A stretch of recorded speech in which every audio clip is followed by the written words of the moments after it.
Hey everybody, it's your pal Mike Zombie, and this week we're going to talk about White Zombie. No, wrong one. Hold on. Okay, actually the White Zombie movie from 1932, starring Bela Lugosi, and that's a big deal. This movie is so old that they actually show you the entire cast and credits and everything before the movie starts. Remember those? You may not remember those. They used to show you the stars and all that good stuff long before you'd actually see the movie.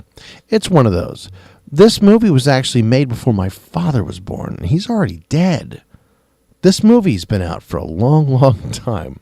This movie is only 66 minutes long. And if I'm to be completely honest, that does make it for an easy watch. But all that aside, I didn't like this movie. I really wanted to. I mean, it was, of course, I guess the inspiration for the name of White Zombie the band, which I very much liked. And I do like Bela Lugosi. And I thought, man, this is going to be a great old-fashioned movie. And it was very old-fashioned. But, I don't know. The zombies were, well, I guess I shouldn't get too bound up. The storyline is just very basic. A guy falls in love with a woman who's promised to another man. He invites them to his house. He's going to try to turn her into a zombie with the help of a voodoo master, which would be Bela Lugosi, who's got this, little special powder that turns people into zombies. And the zombies in this film are kind of neat because this was 1932. So even if they wanted to show people, nobody had considered flesh-eating zombies that would eat brains. And if they'd ever thought about it, they would have thought, well, that we'll never get that in a film. That's just disgusting and inappropriate. These zombies kind of mill around without much direction, kind of blankly staring up into the sky. Some of them are on fire. Some of them are all beat up. Some of them are, halfway dead. And some look like you and I. So, but they all have this 40-mile stare kind of just slightly up towards the horizon. And I did like that about it.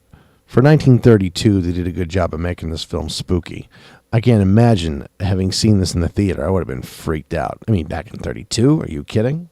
Okay, just a quick jump over the plot, because it was a really silly movie. A rich guy falls in love with a woman who's already promised to another man, and he enlists a voodoo master to turn her into a zombie. It works. He gives her the stuff. She starts to turn into a zombie. He wants it to stop because he doesn't want to be dating a zombie. And, of course, the voodoo guy's like, no, she's going to turn into a zombie. With the help of the local priest, the woman's real fiancé, they defeat everybody. The zombies, well, most of them die by falling off into a cliff. But in the end, the woman gets turned back into a human, and they can be in love. So the moral of the story is, of course, don't fall in love with someone else's fiancé. Don't take a voodoo master and try to convert her halfway to death for your own purposes, and never try to stop the fiance who's got a kick-ass priest in his back pocket to jump out and break all your spell. And to be honest, this wasn't even really a zombie movie. I mean, I know it's called White Zombie, but it's not the traditional zombie movie. This is one of those mind control zombie movies to where, he did his thing. He used some kind of special poisonous powder to make them seem like they died, and he came back, and then he put them into a trance. This should have been a trance movie, but it is kind of hokey. You can certainly miss this movie unless you want to be able to say, yeah, I've seen that movie, White Zombie, yeah, from 1932. It wasn't good at all, but that's okay. I wanted to see it just so I could be the guy that said, I saw that movie, and now I am. Lucky me. Oh, boy. Anyways, folks, that's my review for this week. It was brief. Sorry about that. There's really not much to say. It wasn't a good movie, and it was an hour long. Well, maybe that's a good thing to say then. Hey, it wasn't a good movie, but it was only an hour long. I'm gonna go with it that way now. Yeah. Hey, this was a great movie. It sucked, but it was very brief. Have a good week, folks. We'll talk to you soon.